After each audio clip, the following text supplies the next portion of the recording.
about. And the only people who don't talk like that are doctors. This is a very well-known medical educator from the UK who is always talking about how complex and how difficult medicine is, because what's true now is not true the next year, is not true the next year, and you constantly need to adapt. And if you look at the education system for doctors, at least in North America, we put them into schools, but we don't let them do anything in practice until they spend 2 years wandering around with real doctors, right? Sort of getting a sense for what it means to be a doctor. And really what they're doing is being part of a community. They're coming together with people who understand how to do that practice and becoming a doctor, right? They're being part of that. I don't know if you guys have that same system here. Doctors come out of school and then they go and sort of apprentice for years. Yeah, they're becoming part of that community. They're learning what it is to be that one of those things. Rhizomatic learning works in the complex domain. How many people have been tortured through the explanation of what this is?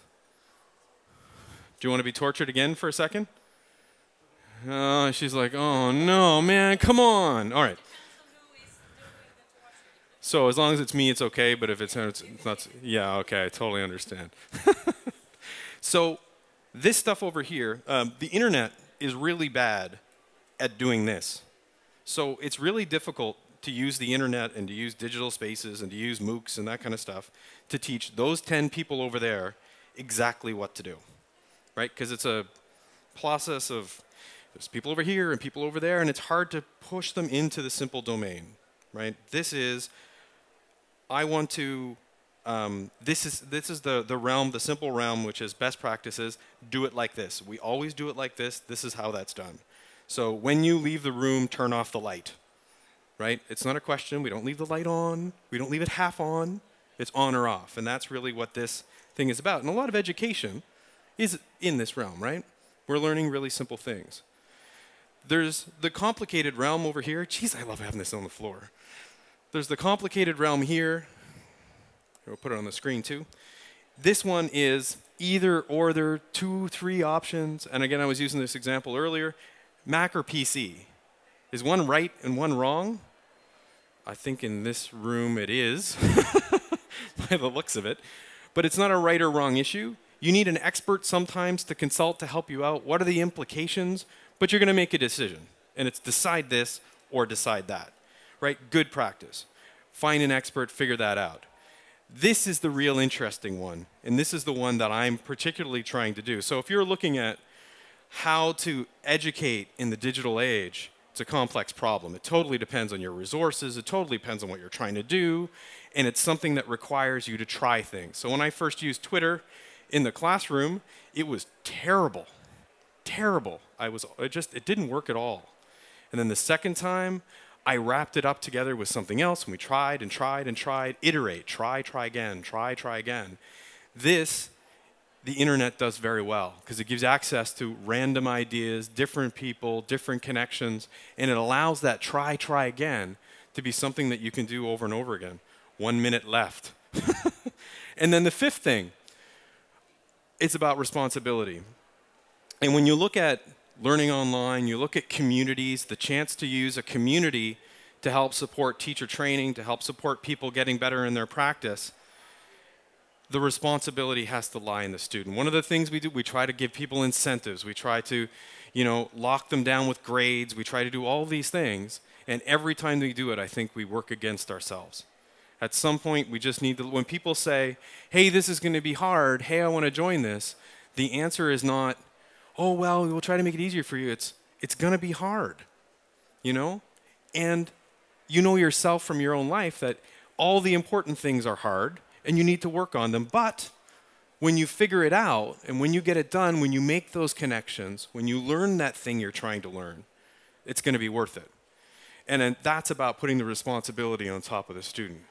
So the way that we talk about that responsibility in an open online course, orient, declare, network, cluster, and focus. So the student needs to come and figure out what's going on. They need to see who's there and what they're going to do, that kind of thing. Declare themselves, so have a blog, have a place that they speak from, have an identity that other people can see you, recognize you, Understand that you share the same challenges or the same knowledge that they do. Make overt connections. Introduce yourself to people. I mean, and this is like life, right? It happens to work well on the internet too.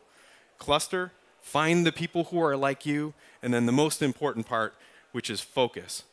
And that's about choosing a project, choosing something that you're going to do that's going to work for you. And again, if you're pulling people together, they really need to know that what they're doing is going to be useful to them. And if you set the curriculum, if you decide ahead of time what people are going to learn, this can almost never happen. If the community is the curriculum, if everybody's getting together and then everybody knows their responsibility is to make something work for them, then they can focus, then they can take it upon themselves, and then they can bring that desire coming out from them rather than having it enforced by an instructor. So all this to say that after 3 or 4 days here, 3 or 4 days in any country, you should never make any suggestions to that country. You should never presume that you understand what the challenges are. Those are all rules that I hear all the time.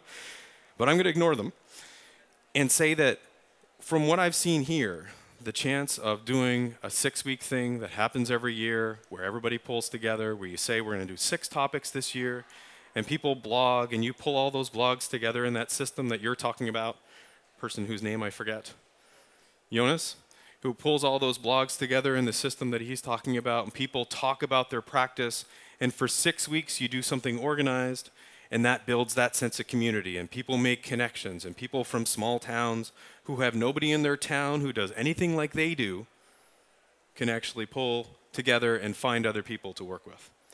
So that's my stuff. Thanks.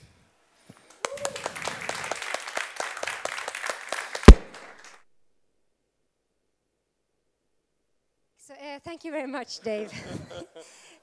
Just wanted to ask if there is any questions. I guess there is, but we have just time for 1 or 2.